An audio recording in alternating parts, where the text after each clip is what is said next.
I'd like to call the meeting. I'd like to call the meeting to order of the Public Safety Committee, Wednesday, August 25th. I assume, Brian, that you can see the roll here without calling the roll? Yes, and we have those who have indicated they are here are accounted for. Great, thank you. Do I have a motion to approve the minutes from July 28th? I'll move. Do I have a second? Second. I have a second. Any corrections, additions, changes to the minutes from the 28th of July? Hearing none, all those in favor say aye. Aye. Aye. Great, the minutes are approved. We don't have anybody registered to appear. Is there anybody here this evening that or has anybody contacted us since you put out the notice, Chief, regarding to make an appearance? I have not received any requests for appearances. Okay, thank you. Then we'll close the appearance section, go to number 5, unfinished business, discussion, action of street safety for cars, bikes, and pedestrians. I think this has been a regular agenda item the last few months, just for general discussion. If anybody has come up with any new ideas or thoughts around general safety of cars, bikes, and pedestrians sharing our roads here in Monona. Does anybody have anything new to add to this item? Note the speed bumps or speed tables are complete now. They are. They are. And in fact, I do believe that one of our ambulances went over them at least once within the last couple of days. At least they went flying by my house. Is that correct, Chief? 3 times. Three ambulances or 3 vehicles? 3 separate calls. 3 that separate have calls. managed to maneuver. Yep. And we didn't bottom out any of our vehicles? They're Good. working just fine. Good. Good to hear. Good to hear. Okay, well, yeah, Chief. Thank you, Alder. I'll be brief. I'll just mention that our 2 speed boards are still out and about. We've gotten really good feedback about sort of the effectiveness about cautioning drivers on their speeds. I'd like to give some credit to our community relations officer who's taken the lead on really sort of making sure that we maneuver those around so that they're not stagnant and folks could just get used to seeing them, and we move them around different neighborhoods based on where we internally believe that they would be most effective, and then based on community resident complaints as well. Right. I got one of the signs up in our front yard about your 9 o'clock check for your door, etc. And I'd like to see more of those around the community because there's some simple things that can really deter people who might not have the best intentions, and then just for safety. Right. Yeah, I've got one in my yard as well, Larry. My cheat system is that I actually have my phone set it at 9 p.m. An alarm at 9 p.m. because I'm one of the people that forgets to shut their garage door. I'm good about locking my car, but I'm not good about shutting my garage door. And it's just a friendly reminder, make sure it's shut. Anything else on this item? Chief, we do have more signs available if anybody's interested, right? Yeah, it's in partnership with the Good Neighbor project, I believe, and you can reach out to the department. Officer Reynolds has been organizing that. I haven't seen any laying around the department recently, but I'm sure we can get some for folks if they are available. Okay, great, great. Thank you. With that, I'll move on to 5B, discussion action on the city's noise ordinance. Chief? Thank you, Alder. This is a continued discussion related to the noise ordinance. We have the distinct pleasure to have City Attorney Cole with us tonight. I've asked him to attend. I think it would be beneficial for him to give a legal opinion as to some of the changes that have been made. You should all have received that. That was posted with the agenda. And I'm ready for questions if you've had time to review that.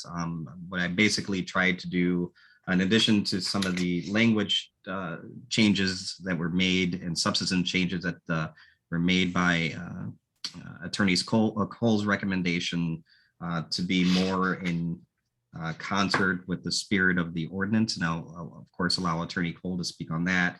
What I tried to incorporate was some of the recommendations based on the conversation from the last PSC meeting, as well as some of the feedback that I've received from residents and business owners about the ordinance change. Okay, great. Do you want to, Attorney Cole, did you want to weigh in before, on these changes before the committee has questions? Sure, I can just summarize real quick. I mean, I think the main focus of the amendment was to change the issuing authority for the noise permits. Under the prior code, it was the chief of police or their designee. And Chief Austin thought it more appropriate to be the city clerk. I do concur with that. It puts the police in somewhat of a difficult situation if the chief is issuing these permits and then he's also the person that has to enforce them, revoke them, investigate noise complaints. It's one of those, the investigator shouldn't be the person issuing them. So I concur in that recommendation. That's the last section of the proposed language does that amendment. So that would be the subsection D, I believe, the last part of that mainly does that change. The rest of the changes throughout are, I think, principally most of them coming from me. And it is more just an attempt to tighten up the ordinance. As you can imagine, noise is one of those amorphous sort of things where it's sort of in the eye of the beholder how problematic it is. And it's not even a matter of, some communities just say anything above 85 decibels is too loud. And it's really, it's different than that. You can have sound that is loud and not that irritating. And you can have like sound that isn't that loud from a decibel standpoint, but the tone or the sort of, content of it is more irritating. So we tried to get more away from sort of just volumetric type of things and more of a public nuisance standard of what is reasonably likely to offend, either the general population or a reasonable person in the vicinity. And the intent there is to give the officer more discretion. So he or she doesn't just show up, go to the property line with a decimal meter and say, it's 85, you get a ticket, it's 84, you don't get a ticket. Because in my view, that just ties the officer's hands. I'd rather they have flexibility and say, it's not loud from a decimal standpoint, but it's a problem for whatever other reason. And give the officer at least the ability to do that. So that was most of the language changes. Let's see, just looking through quick to see if there are any that are.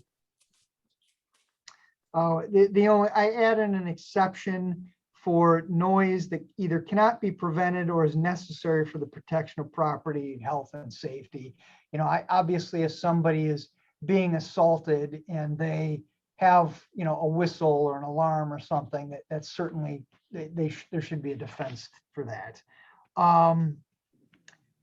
Added one for motor vehicles for exhausts. I think our current code was probably written in 1950 kind of thing. So it talked about steam engines and stationary internal combustion engines, but it didn't mention cars. So we added that. That was mainly the tenor of the changes, was changing the issuing authority to Joan and sort of tightening up and recalibrating the offenses. But I can certainly answer if anybody has any questions about specific changes, I'm certainly here to answer them. Great, thank you.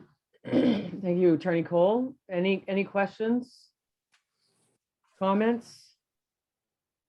Feel free to raise your hand. Larry? I like the change you're having the clerk issue the certificate, because that's the place of record for the city. And it's like you're applying to the city and not the police department for this. So now it's the police department's job to deal with that. And like you said, the officers now got some more discretion. Well, if I could interrupt there's one more thing I thought of that was fairly significant that I overlooked. So we added a provision that talked about outdoor amplification for commercial enterprises. And you may all know that the bars and the taverns already they have to get permits for the noise. But that was because that's a condition of their liquor license. Our noise ordinance did not require permits for that. So the proposed amendment would also require a permit for any commercial enterprise that was going to amplify sound outdoors. They would have to go to the city clerk as well to get a permit. And that's something that is a policy question that maybe you should debate. As I say, the liquor establishments already have that, but this would apply equally well to non-liquor establishments now if this were to pass. Angela? Yes, I'm wondering, will this revised ordinance cause additional training needs for the clerk and deputy or assistant clerk in regards to making sure all the policies and procedures are in place, and who's the authority, making sure all that is done so everyone's on the same page? And Chief Cheney Austin, how are you feeling now with the proposed changes? So twofold questions. Yeah, I don't really want to overstep here and speak necessarily for the city clerk. I from my perspective, this seems a little bit more streamlined because the clerk already played a role in receiving the applications for permits. I think what it also does in answer to your second question, because I can't fully answer that, I don't think it'll involve a lot of training, but I don't want to speak for the clerk. In answer to your second question, I think that this satisfies some of the concerns that were raised in various public meetings at Common Council and directly to me, that the permits being issued, there was no way for the public to provide input. This now provides an opportunity for this body, the Public Safety Committee, to be the body in which the public can come to and address concerns or have questions, or if there are any other matters that need to be addressed with particular permits that is in application status. And it also, I don't know if you caught some insert there of something that I discussed as a potential recommendation from the last time we discussed this, was a cap on how many permits an entity is able to receive. And that was, again, is based on the concerns raised by one resident who lives by sort of the known as entertainment, quote unquote, area. And I think that those are valid concerns. that perhaps we should consider limiting the quantity of outdoor amplification permits one entity can get in a given year. And that was modeled off of some other municipalities, as you know, who have enacted that in their ordinances too. So to answer your question, Ms. Davis, or Angela, I know you hate when I call you that, I'm sorry, is that I do believe that this answers and addresses the vast majority, well, all of the concerns that I've had to address since day one here as the new chief. And I thank you for the considerations and the input.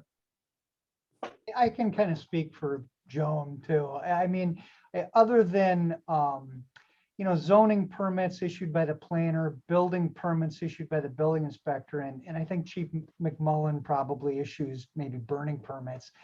All the other permits and licenses in the city are issued by the city clerk. So she's sort of set up to do that. With these, you know, in my experience, this really, the initial permit is pretty readily granted. And the system is sort of set up for, we'll give you the permit. If there's problems, the next time around, it might be a bigger issue and you might not get it. And that's why there is language that we inserted in here to say, if the clerk feels like there are extenuating circumstances, she can elevate the issuance decision to this committee. So you all can sort of get involved if she feels there's maybe something extraneous that needs to be considered. Thank you both. Yeah. Anything else? Any other questions, comments? I think it makes a lot of sense. I think it makes a lot of sense. Yeah, just one question to Attorney Cole's point. I would assume off the top of my head that most of the places we'd be dealing with amplification issues would have their liquor licenses. Is that a fair assumption?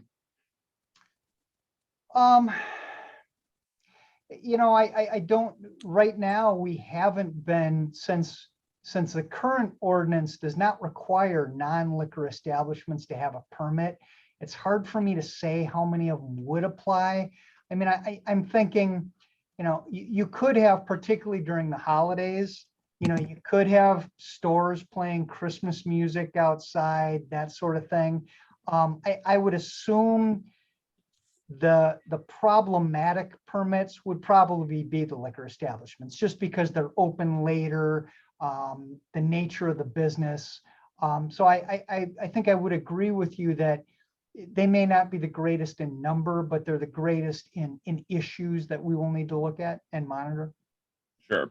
Yeah, and I think, you know, adding for coverage here seems prudent to cover our bases in any case, even if your point is correct. So just curious.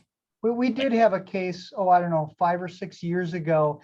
There was a restaurant on Monona Drive that backed onto single family housing, and they had an exhaust fan that was just not maintained well. And so the blades were sort of hitting the end or whatever. And the resident complained, and rightly so. And so it's one of those things too, where it's, even though you're just a business and maybe you're not playing music, but noise can be a part of a lot of just business operations that makes sense. Even if you don't require a permit, this ordinance would, you know, if it's unreasonable, they could be cited if they don't fix it. Right, and I could actually, along the same lines, I know that there's been some concerns on and off with commercial establishments backing up from Monona Drive, that in utilizing their dumpster or just even in their store procedures, the residents nearby have been, because they break up materials, the residents nearby have been bothered by the breakup of those materials on a regular basis before. So it's not just music, you know. Okay. Might I entertain a motion? Would you guys like to entertain a motion on this change of ordinance? And if so, would somebody like to make a motion? Move to approve as written. Okay, do I have a second? I'll second it. Great, thank you. Any further discussion? All those in favor say aye. Aye. Aye. Opposed? Motion carries. Great, thank you. Thank you all. Nancy, unless you need me more, I'll sign off now, unless you want me to No. stay on. No, that's it. I appreciate it. Thank you very much, Attorney Cole. Have a good night, everybody. Good night. That takes us to new business, discussion and action on the 2022 operating budgets for police, dispatch, fire, and EMS. Thank you, Aldermore. The chief and I drew straws and I won, so he will be going first. What I didn't tell him is I deliberately placed the straws in that order just so I could go first. So, good evening, everyone. Nice to see everyone. I'm going to get right to it. So I will tell you up front, my initial goal was to combine the budgets into one. After working with the finance administrator, I was unable to do so this year due to some legalities that had not been completed back when Monona EMS was taken over by a Monona Fire Department. So that'll be moving into next year as we get that stuff taken care of. So that's the reason there's two budgets in front of you. So I'm going to start with the ambulance budget, I believe is what's the first one in your packet. Lots of updates on it, some new pieces added to it. But getting down to the actual numbers part, there's a couple of very minor changes for next year. Could you perhaps share the screen so that you could share the, or do people have it in front of them and they don't need that? I'm happy to share my screen now if that works for Chief McMullen, and we can follow along. Perfect.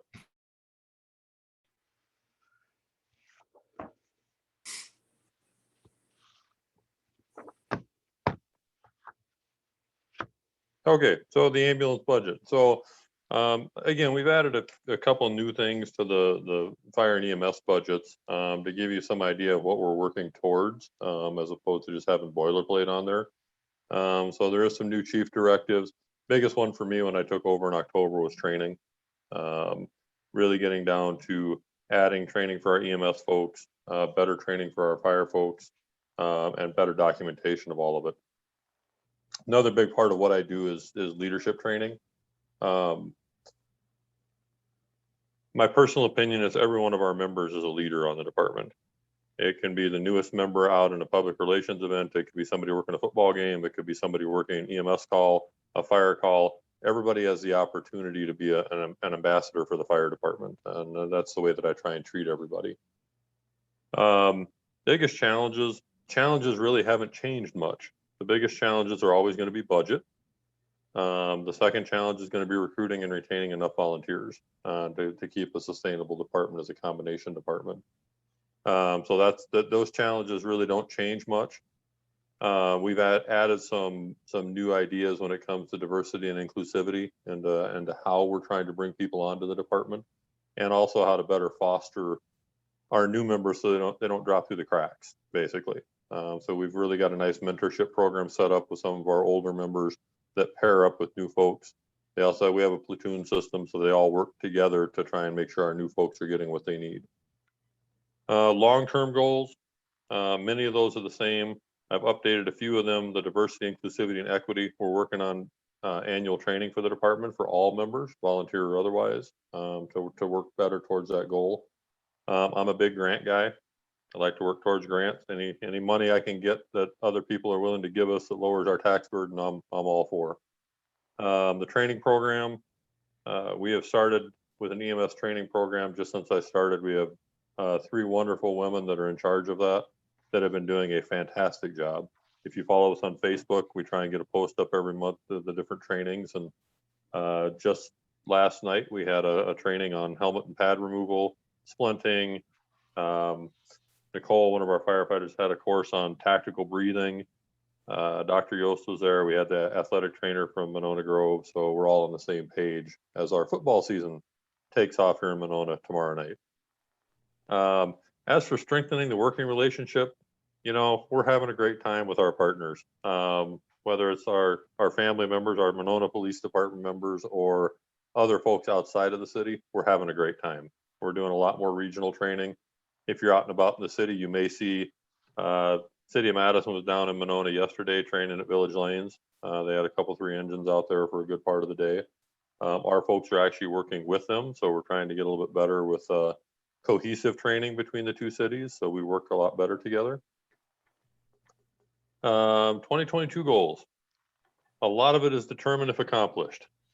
There's not a lot of good reporting systems set up here. We're trying to build into that to be able to give some better metrics for monitoring whether we're meeting goals or not. At this point, it's, hey, did we do better than last year? Okay, we accomplished that goal. My goal is to get that into number format in some form or fashion so we can actually measure and provide metrics towards that. A lot of that is the same as what we've had in the past. One of the new ones that we added is at the bottom, the public safety building, working with our family at the police department and with the city admin. Quick operational updates. We've got some new staff. We've got a new awards program. Actually, firefighter Dunsing was the first awardee of that. We've had a firefighter of the year program for several years. One of the things I did when I first started was a plaque is nice. Going out and making you better and having you come back and make us better is a better reward. So she was the first recipient. She got a trip out to FDIC in Indianapolis, along with a women in firefighting pre-conference that the department paid for as a reward for being firefighter of the year. So going forward, we'll be awarding that to an individual every year, and they'll be able to pick a conference to go to. And the deal is they bring something back for us. Nicole already with the tactical breathing already brought that back to us last night. And that was just the first. She's got a notebook full of things she wants to do. So I think it was a well-received thing. Maintenance programs. I've been working the last couple months trying to make sure we're having maintenance done on all the equipment we're supposed to be having it done on. I believe I can actually fit it all into the existing operational budget going forward. It will be tight. If we have a broken ankle or broken arm, so to speak, in the vehicles, that will not be unfortunately accounted for, but maintenance wise, we should have everything covered at this point. So going down into the actual numbers, the only 3 line items that are changed from last year, aside from benefits updates that came from the finance administrator, the only items that have changed significantly, there's a slight increase in the general tax burden. I had to remove, you'll notice as we go further down, the FAP funding, the public safety aid I took out as a revenue line item until we can figure out how to account for that. We can't use that money to balance the budget. That money comes from the state. It's for one-time purchases. It's for training, that sort of thing. So we can put it in as revenue. We just have to create a line item to spend it in and not just use it as a revenue to help lower the tax burden. The state doesn't let you do that. So that's why that's been eliminated for next year. Like I say, the only 3 significant changes on my end are the property taxes are up, I think $13,000, and that is accounted for in the wages and benefits line items, which came from finance. The 2 changes that I made, the wages part-time line item. In the past, for EMS, that accounted for LTE hours for coverage on the ambulance and for 1 assistant chief stipend, which it was over accounting for that. So we're drawing that back down and saying the stipend the assistant chiefs get for their duties is a flat rate amount every month. The amount that was budgeted for was above that. So I've drawn that down to account for what it actually should be. As of this year, both assistant chiefs are going to be captured in this part-time wage line item for EMS. It's $5,000 a year, $400 a month, and then $200 for clothing allowance for the 2 assistant chiefs. That's their stipend for the position. They have more responsibilities, and that's all volunteer on their part. The other change in that part-time wage line item, it accounts for 240 hours of LTE time each month for vacations, holidays, comp time. It also accounts for an increase in the LTE pay from $18 to $19 an hour. At this point, we're, I'll say on the bottom side of the bell curve when it comes to LTE pay. Similar agencies in Dane County run anywhere from $22 to $24 an hour for LTE pay. I can't do that big of an increase, but we do need to stay relatively competitive. The difficulty with our department and LTEs is we require them to be fire certified as well. And most of the departments around do not. They want paramedics. They don't really care whether you're fire certified or not. So we require fire certifications. The only other item that changes, and it's based on the 1%, 0% guidelines we were given by the mayor. That 1% on the EMS side is eaten up by additional money in professional development. And that again is going to go for more training, implicit bias training, more diversity training. We've got our eyes on a couple of things that we'd like to do. That's where that increase is. So 1%, that's where that is. 0%, it stays the same as last year. What I will say real quick on the chief, on the one you were just at, the page you were just at, that the part-time line item for EMS is actually lower than what was put in place by the finance administrator. That was sitting at about 66,000. Once I consolidated and reduced down the assistant chief stipend to what it should be, at what we're historically paying them, instead of adding an extra, it actually brought that down about $2,000.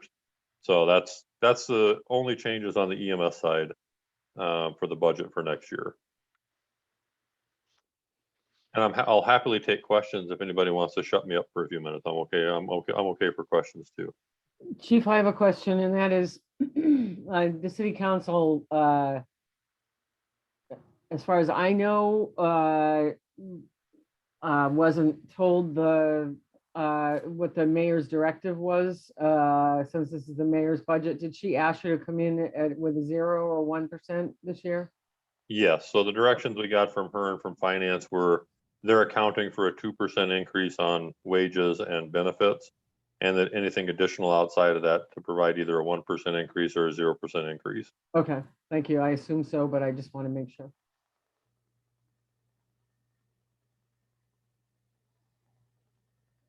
All right, we'll move on to fire. I'm not going to bore you with the details of the two top pages of the fire budget. Much of it is the same. Biggest challenge for fire is getting volunteers and keeping them. I will say one of the points on challenges, the last one's on top of the screen. We're getting a lot of development.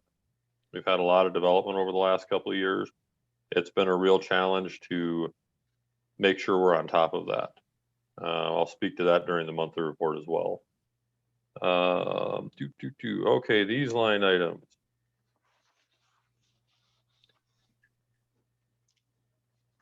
All right, so again, there's exactly 2 line items that I changed here. And I know I've heard since I started, the POP line item is a hot button topic for people when it comes to the money that's put into that line item. One of the things that I'd like to discuss for next year, that line item is actually a wage line item. That needs to be up on top with the wages. That is not a non-personnel item, and they account for it as such. So even though I was given instructions to change things to be based on historical and contractual and whatever obligations we have, whatever we've done in the past, I cannot do that without completely blowing up the non-personnel side of the line item. I simply can't do it.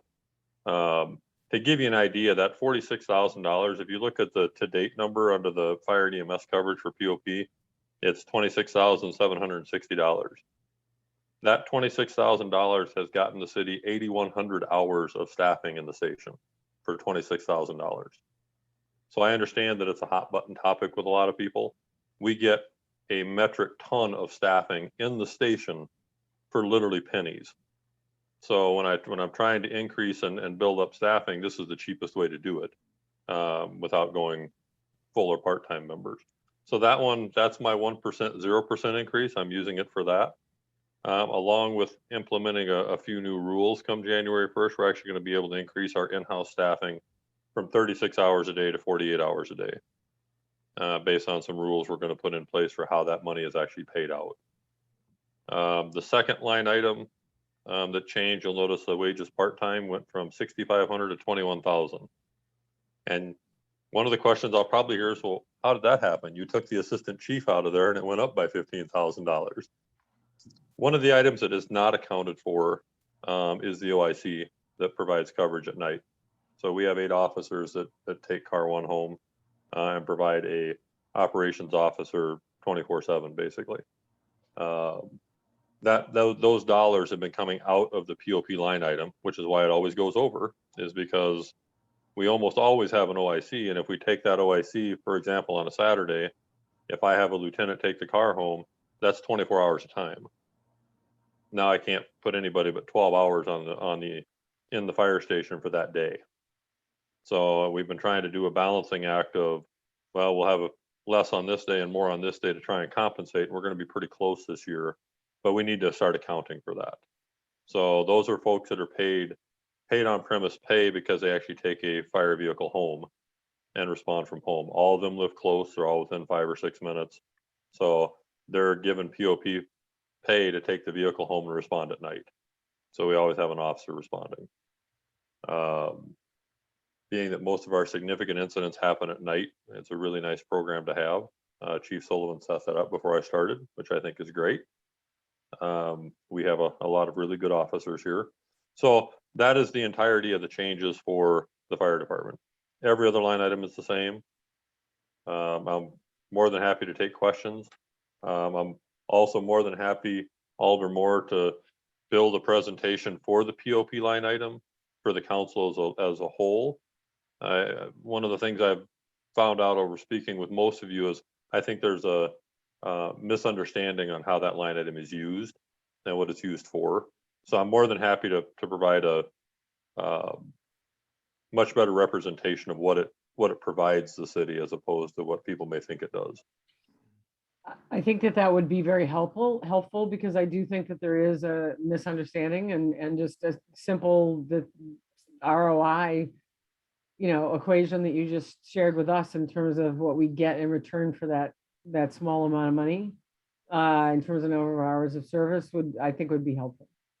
Wonderful. And it will be a very short presentation. There will be no death by PowerPoint for me. So great. Well, thank you. Does anybody have any questions? Some comments. The department has changed a lot over the years, and especially since I retired about 2 centuries ago. Back when it was really almost total volunteer fire department, there were no people put on charge over the weekend or at night. And if you had a fire, the deal was, if you can, you show up. And whoever the ranking officer was that showed up was the officer in charge for that incident. So now we have people who are better trained and assigned to that duty. Everybody on the department knows that when they show up at the call that, it's going to be Larry or Bill or Dan or whoever is going to be in charge that night. So that operations get started right from the beginning with everybody on scene knowing who's in charge of the operation. And I think that's a big advancement over what it used to be. Because it's not that what it was bad, it's just times have really changed. Mm-hmm. I will say, Larry, when I started, it was the same way. All those years ago, not quite 2 centuries ago, but it really was a free for all, and you got what you got when the pager went off. This is whoever showed up, that's what you got. Problem that we face nowadays is the call volume is so much higher. You literally burn out volunteers because if you always have the same person coming up and they're always in charge, after a while, except if it's Assistant Chief Eckloff, people get tired. And again, Dan's a unique character, and we've been really lucky to have him for as long as we have. But everybody needs to be able to take time to turn the pager off and have time with their family, have time off, and that's what this allows. Yeah. Other questions, comments?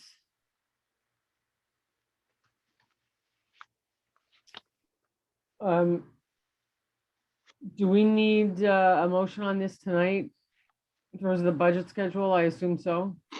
Okay. Yes, please. Do I have a motion to approve the budget for fire and EMS as presented? So moved. Do I have a second? Second. All those in favor say aye.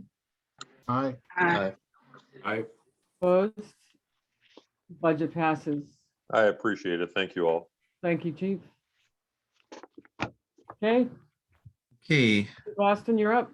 thank you very much. I will pull up my screen here again. Bear with me.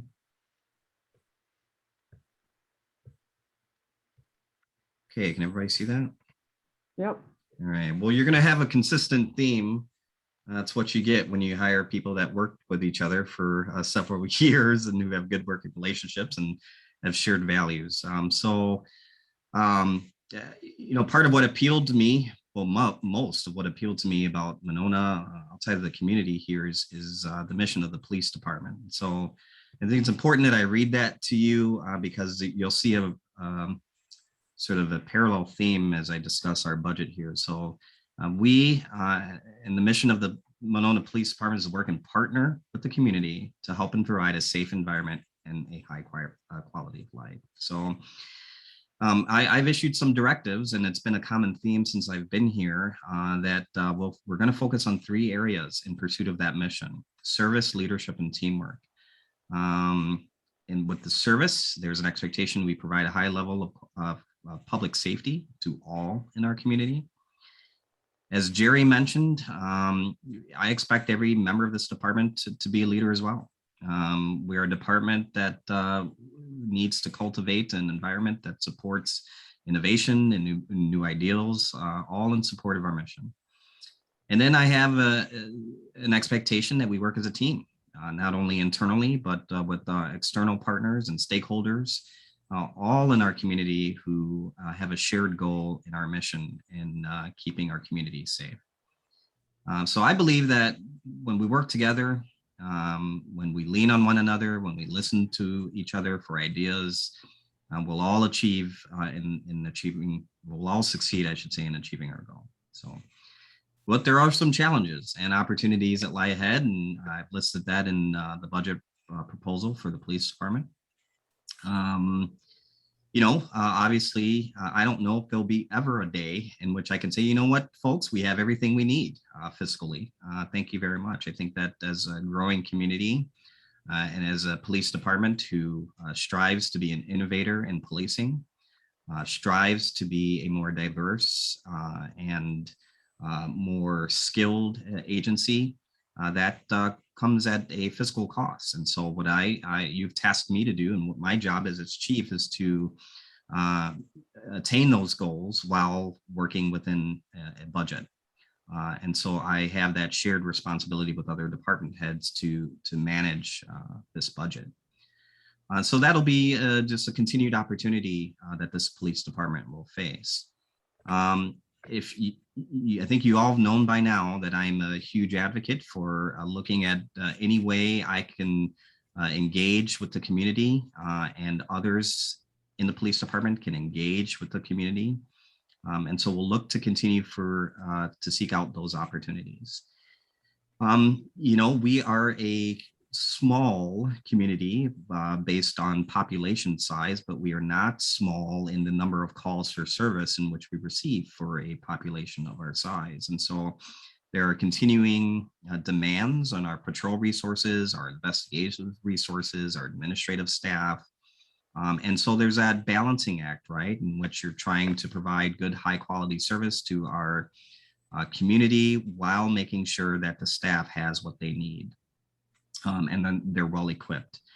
And so with well equipped comes good training. You'll see that also in my budget as a common theme, train, train, train, and equipped those who we task to provide service and who risk their lives every day for members of our community. We are going to be an innovative agency. We are already, and we're going to strive to become better.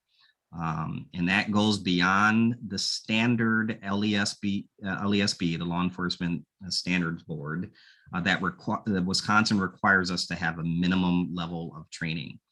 Minimal is not acceptable to me. We need to exceed and excel and go beyond the standard. And that requires training.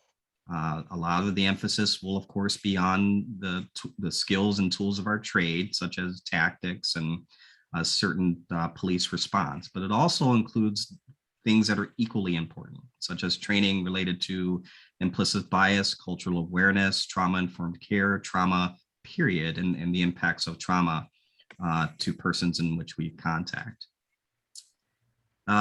Continuing to recruit a more robust and diverse workforce. That's how we succeed, is being a reflection, if not more, of the community of what we represent. The more ideas, the more diversity, the better we are. And to promote those who are not only qualified, but also reflect the diversity that we strive for. So we'll continue to look for opportunities to achieve that goal. I continue to get suggestions, recommendations, thoughts, ideas from members of the public, and I welcome that. And I will reiterate and state that again today. Please continue to have those ideas and thoughts flow in. They're very appreciated. And we will operate with the appreciation and the celebration of the concept of diversity. I will make sure that we continue to focus and look outward and try to identify folks who are traditionally underrepresented in our community. Their voice, their opinion, how they feel as they walk through our streets, drive through our streets, patron the businesses here, how they feel matters, and how they feel about the police department and their sense of safety matters, and it should matter to all of us. And so I'm going to continue to look out for those opportunities. And so I welcome any and all suggestions or thoughts and ideas on how to make that work. Continue to work with our educational community, which is our school district, and looking for ways to improve the SRO program with the school board. If you're not aware, that decision, the vote to request continued contract with the police department passed the Monona Grove School Board recently. It now goes before the Monona Common Council. I will tell you that I will continue to be an advocate for that program. I see very big benefits of that program, but I understand the challenges and the historical challenges of SRO in schools, and what some of the voices in that community have raised about the concerns.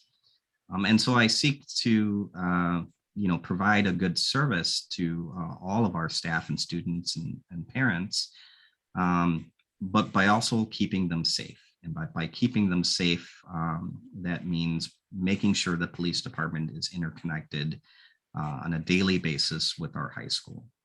And so that is why, one of the many reasons in why I'm in support of our SRO in our school.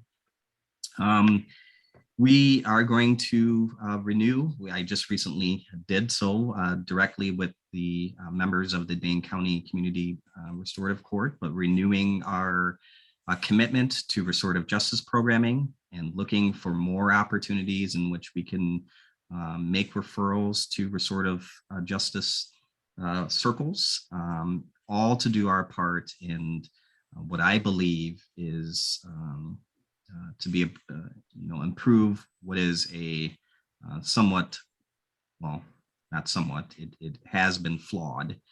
The system has been flawed in many ways due to lack of funding, lack of support, lack of understanding of bias and how that plays a role in our justice system.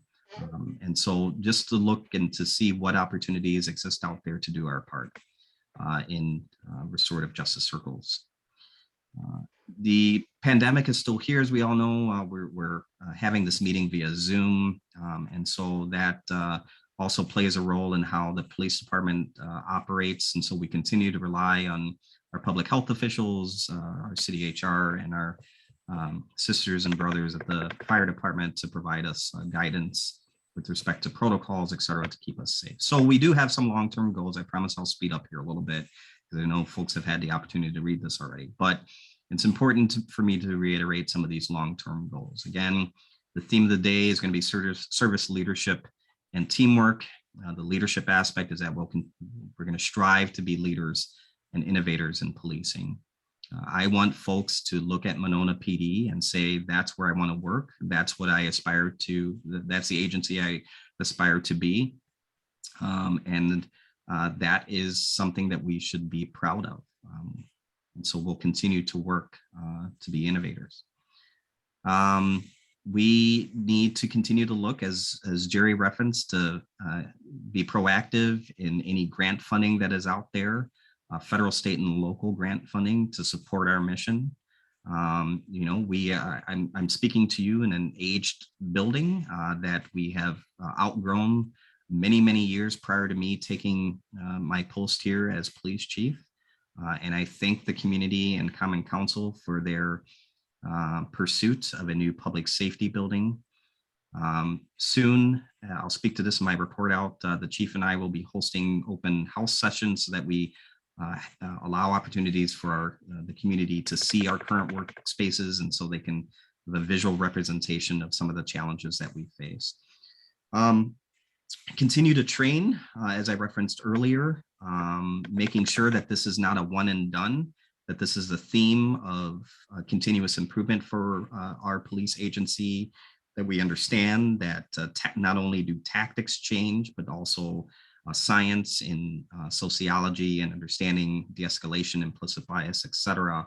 And so we need training for that each year. It needs to be ongoing training for all of our staff. And you'll see that represented in my budget request. And so, you know, I obviously am looking at staffing needs and looking at the impacts of our current staffing to, you know, how it plays a role in our mission in providing a safe environment, looking at the impacts of the calls for service for patrol and with the officers in which we currently have staffed. And you will probably hear me say more often that we will more aggressively likely start to look at another staffing plan for this police department, a staffing evaluation, I should say, for this police department. The last one, which was conducted many years ago, recommended that we have more staff than what we currently have. And now in 2021, I think that it's about that time to really start to look again to see what we can do in order to evaluate our staffing needs, and let those of you who have policy-making power make that decision on what type of agency you're going to want to have. Okay, so let's get to some of the, I'll scroll down here. I'm talking a while already.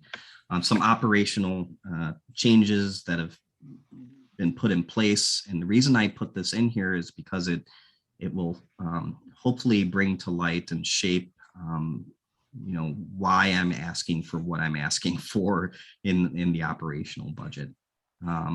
So the you know, it takes effort, it takes resources to reach our mission. And when I look at the number of opportunities I could be involved in with respect to community engagement, I then have to look at my budget and say, can I do this? Can I do this with $500 community, you know, outreach line item? And that, you know, that presents its challenges. And now I can say that there are a good many amount of folks in the community, organizations, nonprofits, et cetera, who have donated time, donated spaces, and some have donated money in order to support more outreach and more community engagement opportunities. And that is very much appreciated. But I also think that the city should look at committing its obligation to the police department and making sure that that line item is sufficiently funded as well. I have done a lot. I think in the few months that I've been here, I'm not looking to overwhelm the system with change, but I have implemented some things that I think are essential. And so what is essential to me is public input. What is essential for me is internal input. And so those systems have already been put in place. And one additional system, the Chiefs Roundtable, will be happening later this year. I'm starting to formulate that now. Establishing a new service model for the SRO program that I referenced earlier. focusing on how we provide traffic enforcement as it relates to our traffic grants. Looking again to reaffirm our commitment to restorative courts and the restorative circles, and looking at how we recruit, hire, and retain our officers here. So I'll just fast forward a little bit here of things that we were very fortunate to have achieved, and I'll look at some things in which we will continue to strive to attain. COVID-19 obviously had an impact on a lot of the outreach efforts that we've traditionally been a part of. My hope is that we find more innovative ways to continue that outreach while working through the pandemic. Hopefully by this time next year that we can talk about this in a historical context, and we'll be meeting in person. But in the meantime, we need to be creative and think of ways in which we can continue to engage. The reason why I bring that up is because things like Zoom professional cost money, and that is something that the city needs to be sure to consider when I speak on these things, such as being innovators and how we're going to work through this pandemic while still providing good high quality service. Hybrid vehicles, I believe in sustainability. I respect the human's impact on this world and the concept of global warming. And I'm looking at ways in which to reduce our carbon footprint, to include acquiring more fuel efficient vehicles and hopefully all electric vehicles to put in our fleet. And so the problem with that is that I rely on manufacturers such as Ford to actually provide me with such vehicles so that we can start to see some impacts. Ford and other manufacturers have had a decline in production due to a variety of factors, one of which is COVID. Other is, as it relates to COVID, is supply of some of the equipment that is causing significant delays throughout our country and actually the world with respect to getting our hybrid vehicles, which we ordered earlier this year, into our hands. And so now I'll just do an overview of sort of what I have asked for in the 1% allotted budget request for our non-personnel salaried items, and then the 0%. You'll see I try to highlight in blue the changes that have been made from the previous year's budget. First and foremost, I will, if you haven't done the math, I'll tell you that 1% of that blue squared section, which totals $97,300, is of course $973. So where am I going to put $973? Of course, I'm going to try to invest it in our people. Our people are who interact with community members every day, and I need to make sure that they're trained and have the resources that they need to provide high quality service. I also need to look at equipment and make sure that I don't neglect that. And so you'll see that there is some shuffling around and making sure that there's enough funding for our service contract for some of our equipment needs. I'm taking money from police equipment that has historically bounced up and down in years and sacrificing that need to supply for our service contracts so that our equipment remains functional, and then also providing it for training. I'm going to stop sharing my screen so we can see if anybody has questions, comments. Alder, more back to you. Were you raising your hand, Chris? No. Okay. Just adjusting your seat. All right. Any other questions? Comments? None?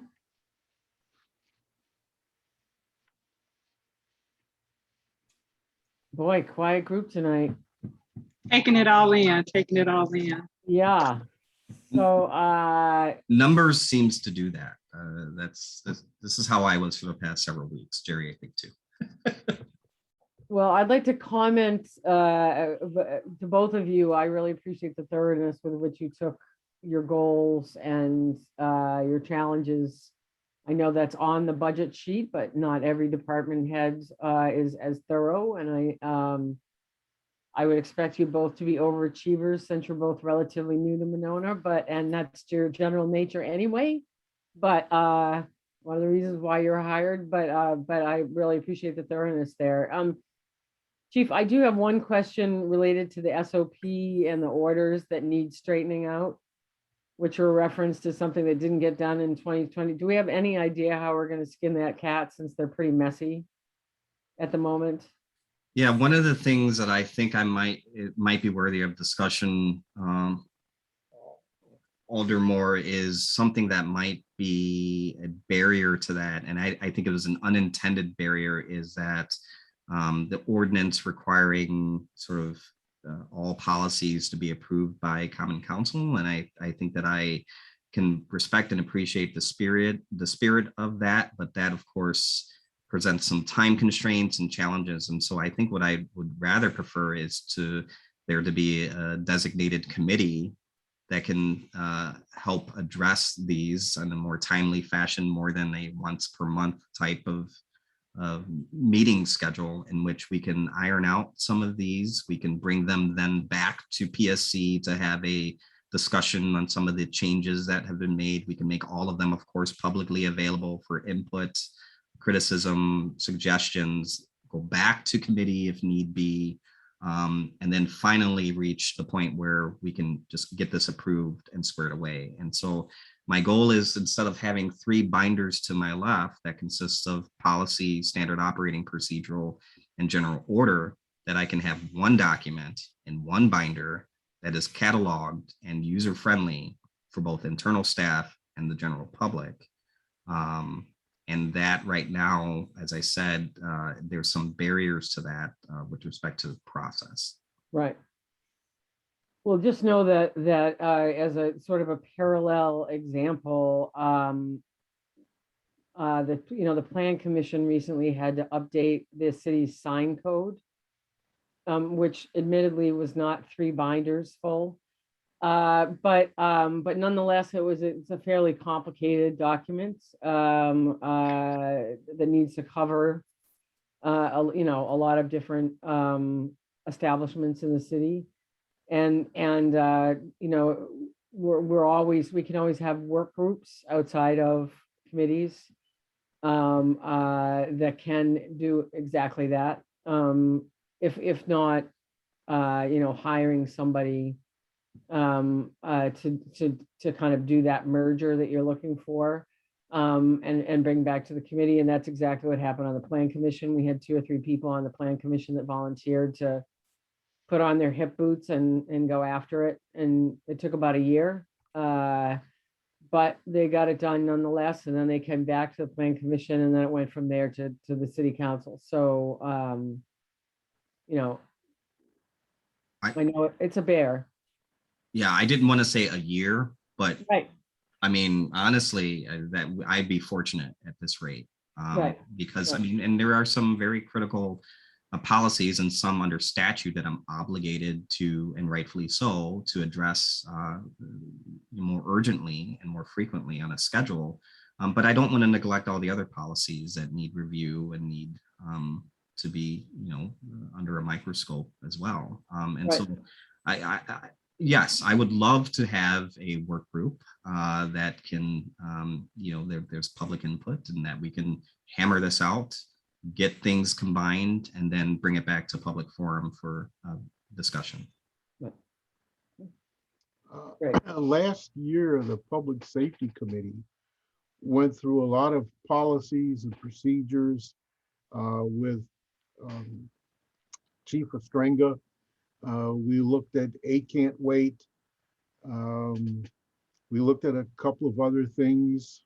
I looked at the commission report that Obama had put together, and we made a number of changes. And where does that fall? Where did that fall out into everything? Yeah, so first of all, I don't want to take away from the work that this committee and others have done. So and it's needed work, legitimately. And so I don't know if there's anything that is in large, substance issues that we need to be overly concerned with, because frankly, I would have probably addressed that week one. And so I don't know if it's necessarily substance. It might be a matter of style and accessibility as it relates to how you view and find and locate easily each of these procedures, policies, and general orders. It was a bear. That's Yeah. twice now I've heard that reference. Right. And as all of this committee knows, we've just been, we've been adding pieces and moving pieces and duplicating pieces, across those 3 binders for years. Because nobody's had the time to focus on it. So, and that's where it becomes complicated. So I think it's probably more, Larry, to your point, I think, it's more to an organization in a way, as the chief said, that's more user-friendly than it is, big substantive changes. And I think the substantive changes would probably be easier to see. And If we got it down to one document too. There were Right. statutory things in there. There Right. were also things that were looked at that other departments around the nation had tried to address issues, and how did that, relate to Monona? Right. Right. I had a question. Does every policy in the city regardless of department, every policy change or tweak have to go through the city council and be recommended by a committee that's similar to ours? No. No. If it's something that's ordinance bound, it does have to go through the city council. But no, not every single policy. Certainly department heads, have the authority to operate their departments, the appropriate way. But certainly also, the police department, for all the right reasons, because there is such a high degree of public interaction and engagement, and the department is so critical, as is the fire department. I don't think that I can't even with the changes. I mean, correct me if I'm wrong, but for those of you that were there, but like even the changes that we made as a body this last year, that Larry was referring to, the city council didn't make any substantive changes to what was recommended by this committee. But they did want to see a review of it, because obviously there was quite a spotlight on the police department at the time.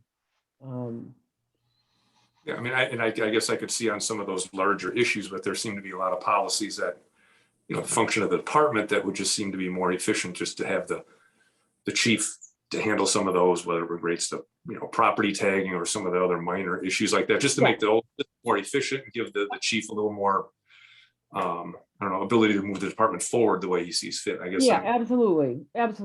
And so for like HR policies and things like that, and for the types of things that you were just referring to, that those things are far less important, frankly, to the city council, or for the city council review, and the chief does have some flexibility there. Okay. Great. Any other questions, comments on the chief's budget? Yes, Angela. For both, thank you very much. For both chiefs, this is my first time going through this process, and this was well done. Thank you. Agreed. Thank you. Alder, if I may, I do want to make sure we cover the emergency communications / dispatch budget as well. I'm not sure. Absolutely, Thank you. absolutely. But I'm assuming that you, do you want to do the dispatch before and vote on the whole package at once? I mean, it's your call as chair, Okay, but to be yeah. consistent with probably how Chief McMullen just handled the fire and EMS All right, yep, separate budgets, maybe I just move into Okay, dispatch. We cover let's do that. it. Let's do it. Go ahead and share your screen again and. All right, thank you. And this is my first time at this too, so you guys got to let me know. All right. Share screen, and here we go.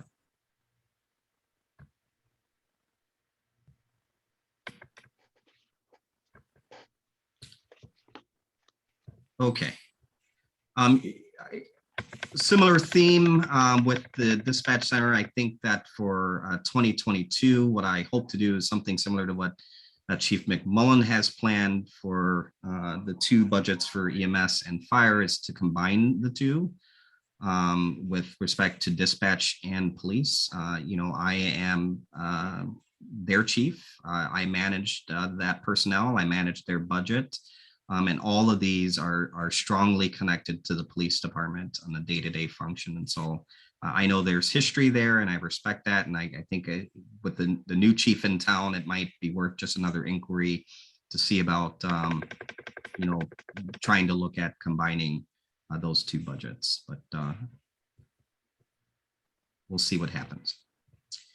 My focus for dispatch is to make sure that that staff, which is critical staff, is supported also by training, making sure that they have the same quality level of training with respect to implicit bias as they are receiving calls into the police department, non-emergency calls that do get dispatched out. Making sure that they are also aware of the concepts of trauma-informed care, trauma in general, cultural awareness. Those are all critical training points that that staff needs as well.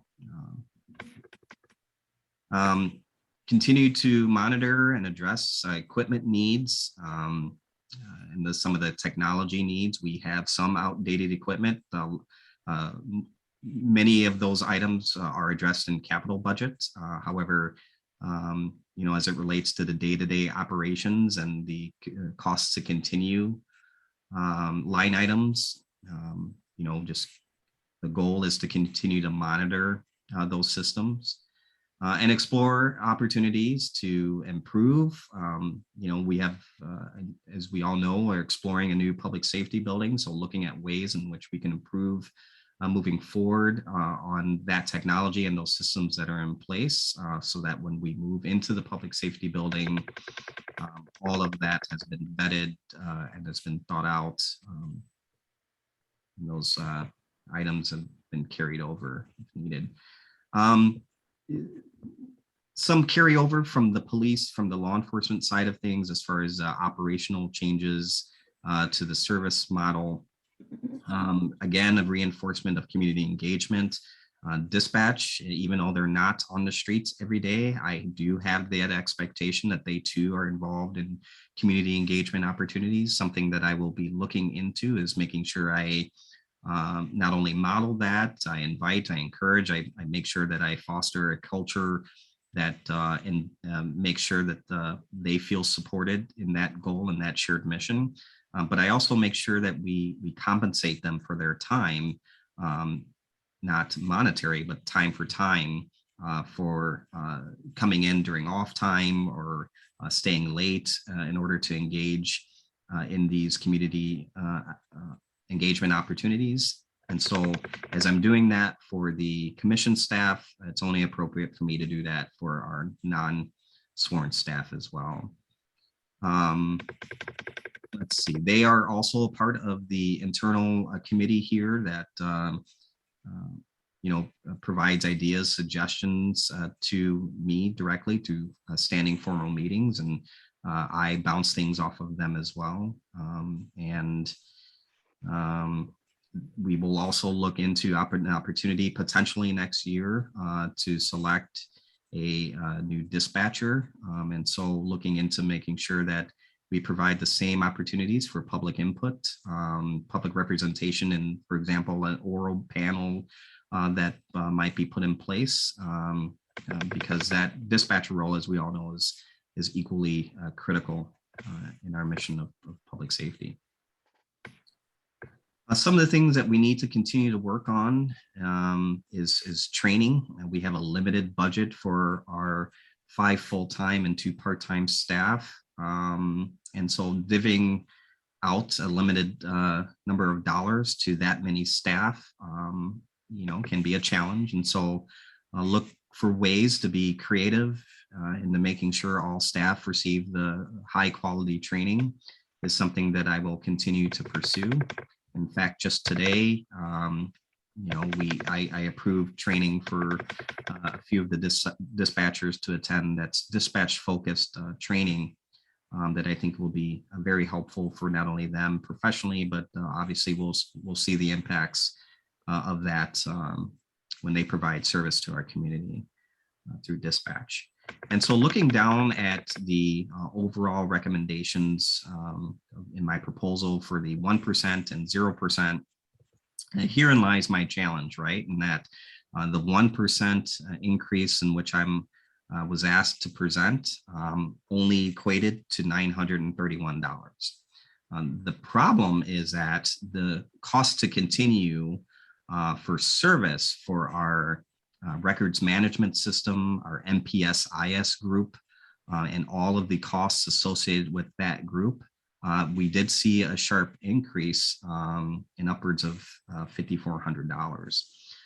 And so where do I take money from in order to supplement that? Unfortunately, it comes from our supplies and it comes from our professional development, which is our training. Ideally, I'd like not to do that. And I already have had early discussions with the mayor and our finance director about how do we supplement that $5,400 plus need so that I can retain and not only retain, but add to the professional development line item as I am requesting with our sworn personnel. And so that is where you see 3 different lines here. The 1% budget, so the reduction in the professional development in order to provide for the service contracts of $91,926 total, and then subtracting from the dispatch supplies. So that would be the 1%. You'll see the 0% reduces all of the professional development money. So no training for our dispatchers. If I'm held to that number, I would still need additional funding for that to reach that 91,026 goal, 91,926 goal. And so what I did was that I cheated a little bit and added a different line for my requested budget, what I'm actually asking for, because I think it's that essential that I highlight that. And so that would include getting to our goal of 91,926 just to continue our service for our records management systems and infrastructure, keeping our dispatch supplies to that $1,000. I'm willing to accept that sacrifice of $500, and I would prefer it be moved to professional development and include that 1% in addition to that $500 and give it all back to our staff in their professional development. This perhaps is probably a little bit more tricky when looking at the numbers. And so what I tried to do was give a breakdown in why that increase took place with the MPSIS budget, and looking at a comparison of what other agencies have paid in 2021 and what they will have to contribute in 2022. You'll see that we're not the outliers here. Our increases went up 8.9%. And the highest you'll see are the largest cities, or well, actually Sun Prairie and then Verona. Some of that has to do with additional software that those agencies are acquiring because they're getting more squads or more computers, et cetera. We're holding steady. So instead, our service increases came from other line items. And so these are some of the line items within that MPSIS budget in which I was referring to. And that's included in the packet as well. I had to learn all this stuff. This is a lot of these products are some things that I was familiar with in my work at the Madison Police Department, but this records management consortium, obviously Madison was not a part of, and so that was a little bit of a learning curve for me, but I am fully up to speed. And so I thought it'd be beneficial when I saw this, and I had requested this line item description from our MPSIS staff who's housed at Fitchburg PD, that Monona PD, you all contribute to his salary, that I thought it'd be beneficial to include this information in the packet for all of you to see as well. Can you scroll back a little bit? Yes, you want me to go up one or more? Hang on one sec. Just even in terms of the all these contracts, Yes. wow, that seems it seems like a lot.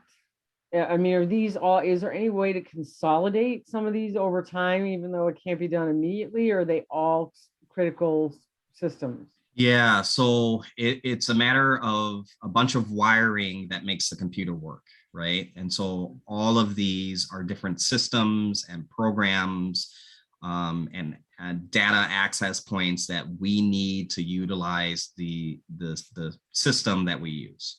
Okay. And so there is, as much as I want to sort of eliminate antivirus, for example, we need that, right? I want to eliminate a support service, that costs $5,000 a year. Well, we need that service support. So yeah, I understand the question. I've asked very similar questions. All of this is needed. Also, if you could scroll back to the Higher, the previous higher. page. Okay. Yeah, actually go back to professional development. So I'm seeing, I mean, it looks like there was nothing spent on professional development in 2020 and nothing year to date in 2021. Right. And obviously before that, there wasn't much spent either. And I guess I'm 300% behind professional development. So I'm not at all questioning the line item, but I guess one of the things when we talked last year, when this committee actually talked about last year's budget, this group might recall that when we talked about professional development, both for our police as well as for dispatch, because we didn't know exactly what professional development we needed at that point. We just knew we wanted to increase the professional development rather than putting it in the budget, an increase in the budget for this last year and having kind of a number pulled out of the sky in the budget. We made a decision to pull it out of the budget, recognizing that giving the chiefs the authority to come back to the city council at any point during the year if something really valuable came up for training, that we could then look to adjust the budget or take out of the fund balances, but it was a one-time training that, a once in a lifetime or one-time training kind of situation. And I don't know if that's something that, and I just mentioned that because I know you're going to be discussing with the mayor and city administrator, but just know that in general, if it's something that's a one-off thing, that, we can always look at that separate from your operating budget. Yeah, thank you, Alder Moore. I appreciate that, and thank you for that history lesson as well. I always find benefit in that because I wasn't here, right? And so I certainly have asked questions, and this raised eyebrows with me about you know, why this line item was empty in 2020 and Right. why anything hasn't been spent this year. And so I can tell you that you won't see a dash in 2022 when we talk about 2021's budget, because my dispatchers today have already been authorized to go through some high quality training. And I think part of that is because of COVID, because of the limited amount of training specifically for dispatchers. A lot of it was canceled. And some of the stuff you can't do virtually, right?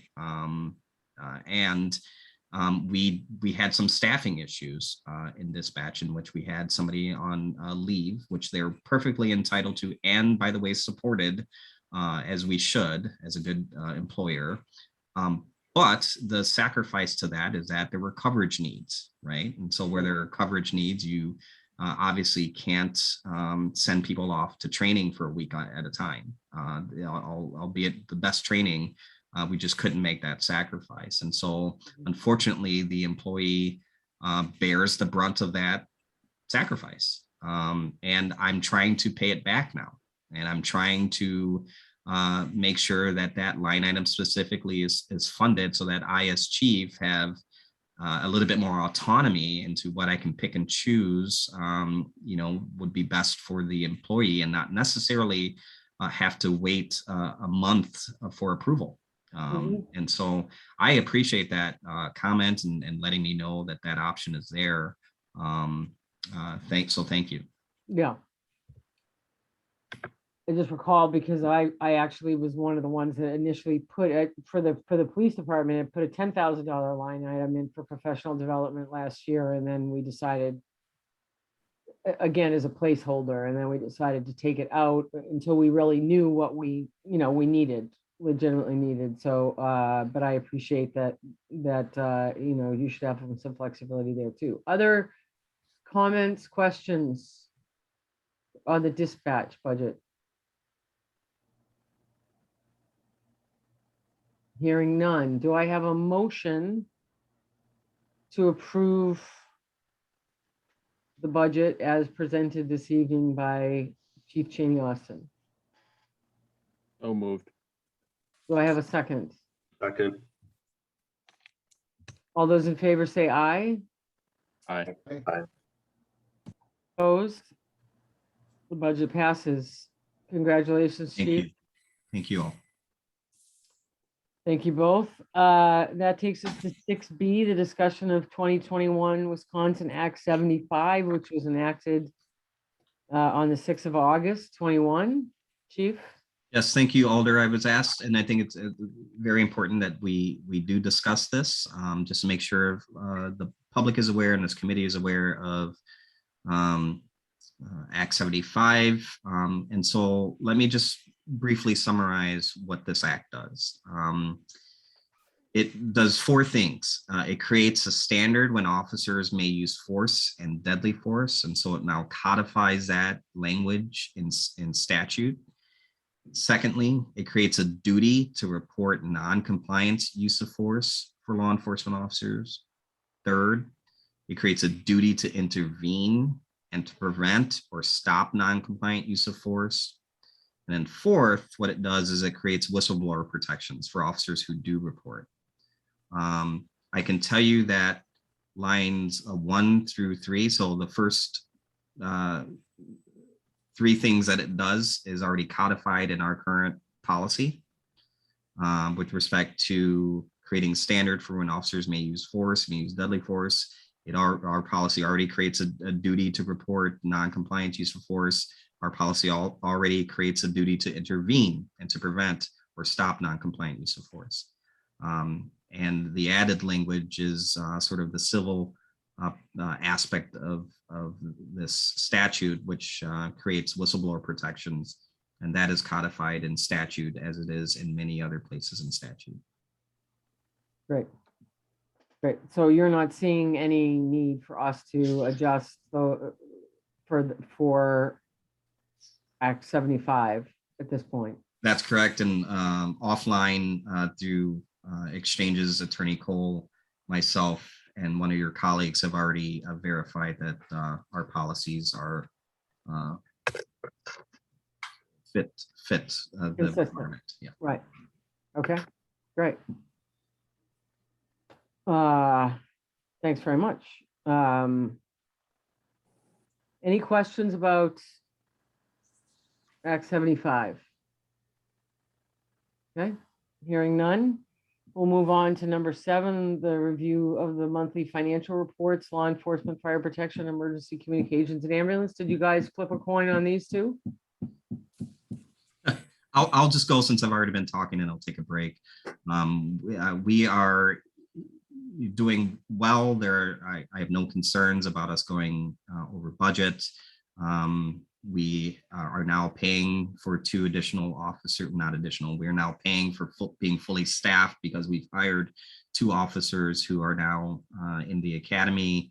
And so with that comes paying for their uniforms at some point. We've already had to spend some money out of the uniform account, which we've already budgeted for initial issue uniform items, some, not all initial issue uniform items, but no, I have no concerns over police or our dispatch budget at this time. Thank you. Chief McMullen? So budget wise, we're actually looking great, especially on the expense line item. We had a deployed individual for the last several months coming back early next month. So we're well under budget on the expense line. Revenue wise, our EMS income is actually coming up every month. Last month, I think we collected 36,000, somewhere around there. And as each month goes by, we'll collect more. There's no old money to collect against yet. It's all still new. So there's no collections happening at this point. So until we get older money, all the wonderful features we have for collections like TRIP and all the stuff we can do with collections, we can't do that with new money. So I'm hoping by next month to provide you guys with a document that shows where we sit with new and old money on a monthly basis. So it gives you an idea of what money is still outstanding on a regular basis. So I have the format for that finally. I just simply didn't have the time to get it together yet this month. So by next month, it'll be here. Thank you. Any future agenda items? Anything? Alder, if I may. Yes. I think what I'll try to do, I know I spoke on this at earlier PSC meetings, is to try to get Sher Woodicke from Safe Communities here to speak about the benefits of being involved more in that nonprofit's programming. I worked previously with Safe Communities in Madison as a traffic captain and have seen some of the benefits of what that organization can provide, such as the pedestrian flagging. Right. And I think, at next meeting as well, please, we are due for a new canine handler. Maya is retiring. And as such, I've made a determination that the handler position should go back to patrol, so not be with Sergeant Knockreiner, who's been fabulous, as we all know, in his skills, abilities, and leadership with that program, and a great partner with Maya.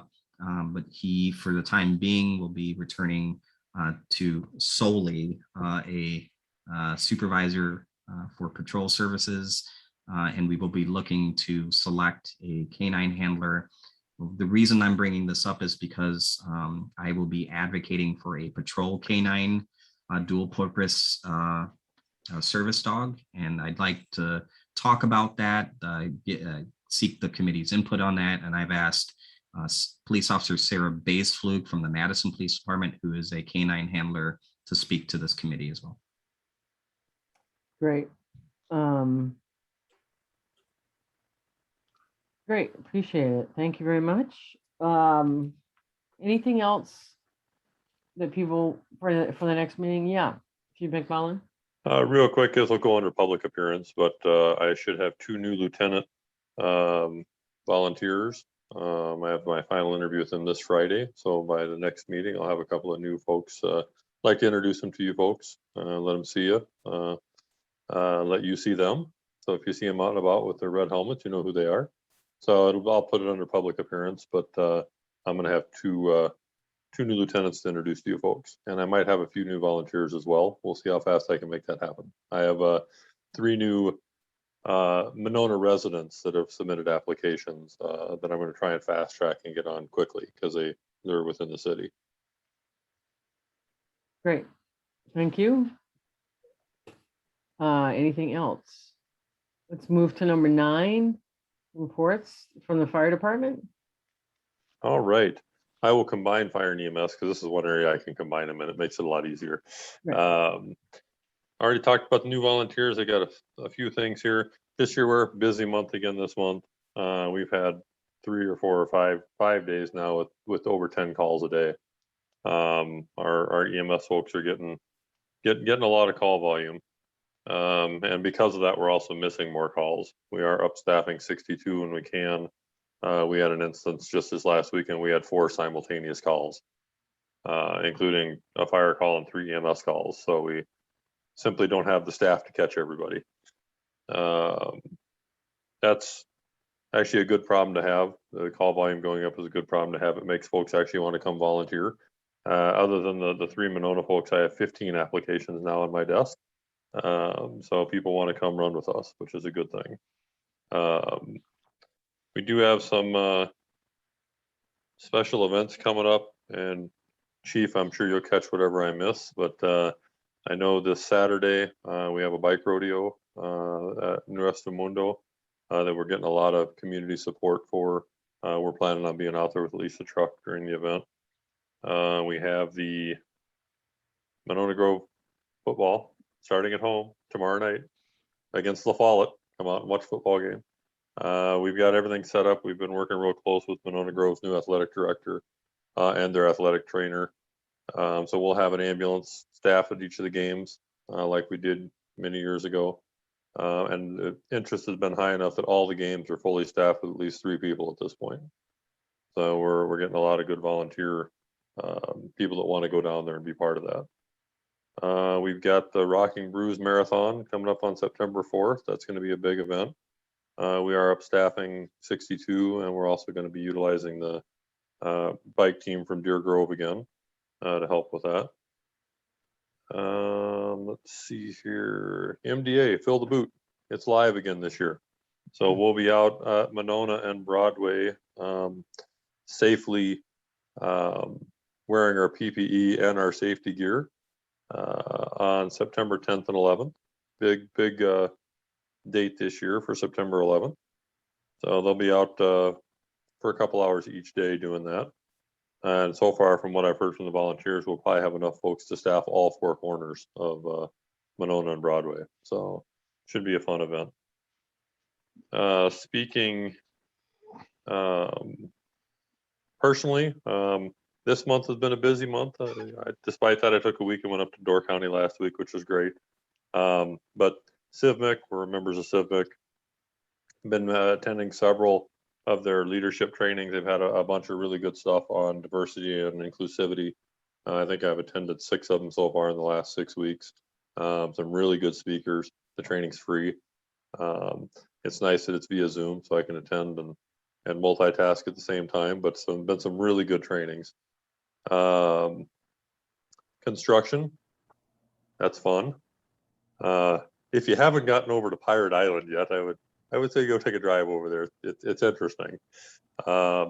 We are fully stocked on the island, though. We've got a response plan in place. We're good to go if something should happen. We're going to cross our fingers and say it's going to be a great couple of months, and we'll have a nice new bridge to drive over in a few months. The Beltline construction. Yeah. I can tell you 2 nights ago, we had a call. We ended up having to take the transport the patient up Monona Drive across Atwood and down because literally every exit westbound was closed. Everything from 51 to Todd Drive was closed for asphalt paving. So there's been no physical way for us to even get to the hospitals except to go up through Madison. So it's a cross we're bearing for the foreseeable future for the next couple of months. Last thing I've got, I mentioned it as part of the budget, is FAT funding. And that may be something we want to put on the agenda for next month. So the funding assistance program through the state for EMS. When I started, I saw it was added into the budget on the revenue side, which is fantastic. It does need to be accounted for, but we have to have a matching revenue line item to spend that money in. So if you don't spend the money, it accrues. It's already embargoed for use for very specific things. You can't just put it in the budget and then use it as a revenue line item to pay down the budget. There's two parts of the program. The first one is for equipment purchases. So it's designed for one-time purchase, new equipment we don't already have, that sort of stuff. That's how we got the video laryngoscope a few years back. All the money kind of sat and they spent it all at once, $15,000 worth to buy that video scope. The other half of it we have not been utilizing the last several years. What the state does is look at our roster as of July 1st and looks at how many EMT basics we have on the roster, and they give us money on a formula based on how many of them we have. So currently I think we have 12. So we're going to get a very nice chunk of money from the state for training purposes. And they'll award us, I'll pull a number out of the air, they'll give us $5,000 for training next year. That money has to be used to train EMT basics. It can't be used for any other purpose other than that. However, if we don't spend it all in a year, we only have 2 people that go to class and there's $3,000 left over. The next year we can use it for training on any level of EMT. So we can use it after the first year on advancing people to the advanced level or paramedic level, but that chunk of money always has to be used for training.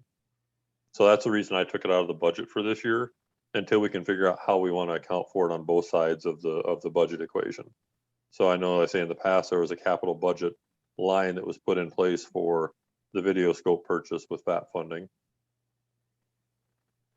I'm entertained. Yeah, Hey, my camera's fallen more than once, so it's okay. I get it. So again, it doesn't necessarily have to be on next month's agenda, but probably the month after. So the FAT program just opened up for 22. I just got the first documents emailed to me this week. So I'll be going through the process. Again, instead of the 3,800, 3,900, we should get about 4,100 next year. They added more money to it at the state level for the equipment side. And based on other agencies I've dealt with, the training side should be anywhere from $5,000 to $6,000. So we should be sitting about $10,000 a year, divided up into those 2 pots of money. So that's all I've got. I'm more than happy to take questions. Otherwise, I'll be quiet and I'll let the chief talk. great. Thank you. So Chief, I don't suppose that there's a FAT program for the police department for training? Well, continue to look for opportunity. The PAT program? I don't know. No, no, none of that. But sorry, I'll let there be time for questions for the chief. Any questions? Okay. I have one more addition, and that's just to say our partnership with the police department is great. We actually put up one of his officers last night for a few hours. I think he was working an extra detail and came down yesterday afternoon and asked if it was okay if he crashed in one of our POP rooms, because I think he finished at like 3 a.m. and had to be back on day shift this morning. So we're happy to host stuff like that. So we're working well with our police department family. So Great. Thank you. Chief, report? Anything else to report this month? Yes, if I may, something that I think is important to address just real quick. I made an emergency change to our use of force policy. I didn't want to raise that as necessarily an agenda item, but thought I can mention it here.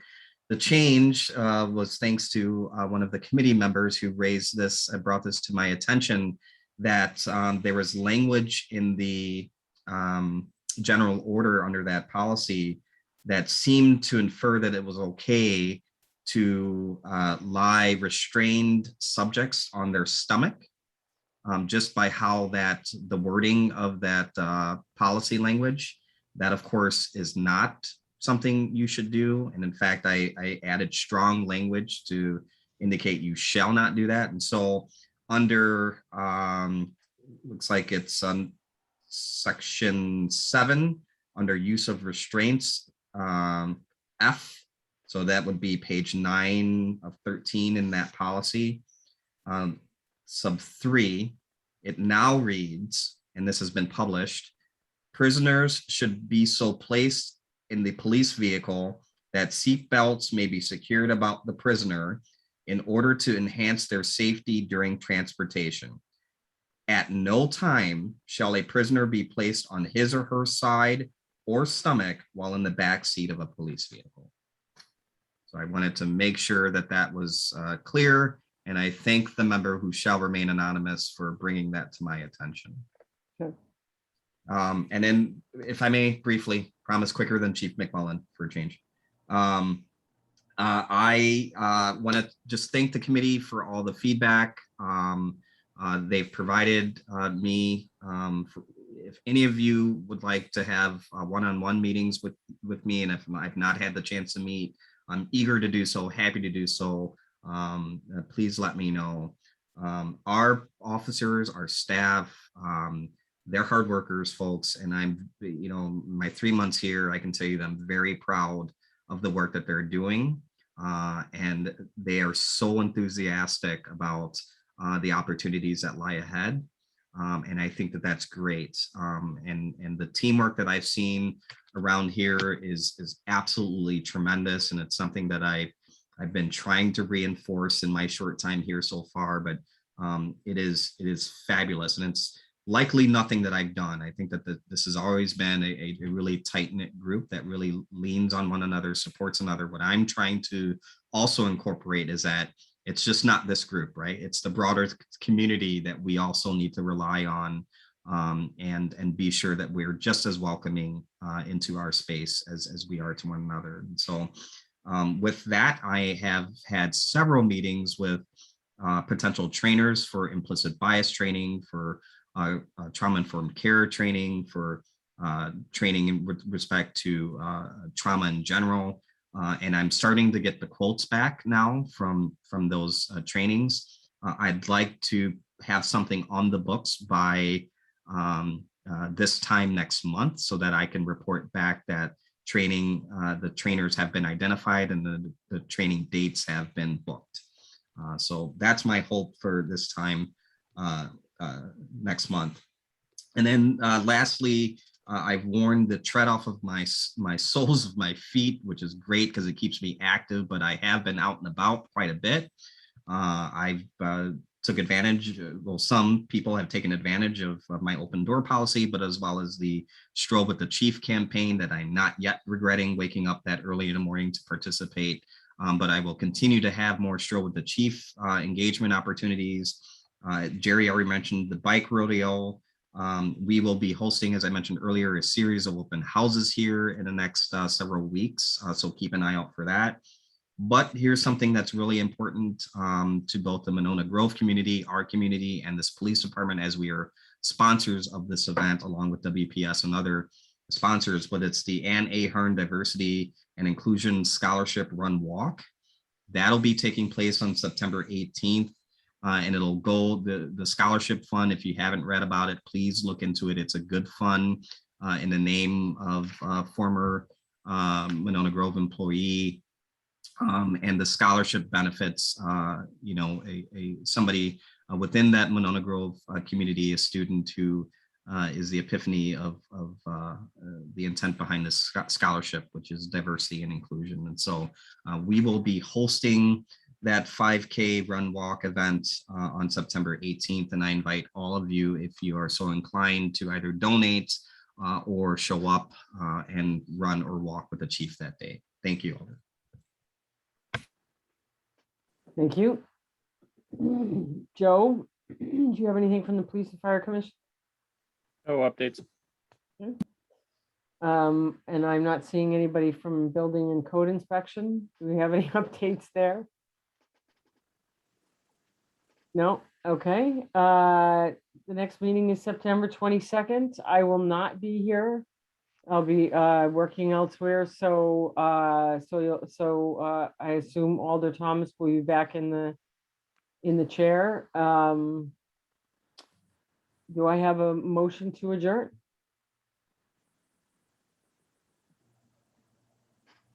So moved. Do I have a second? Second. Okay, I have a motion and a second. All those in favor?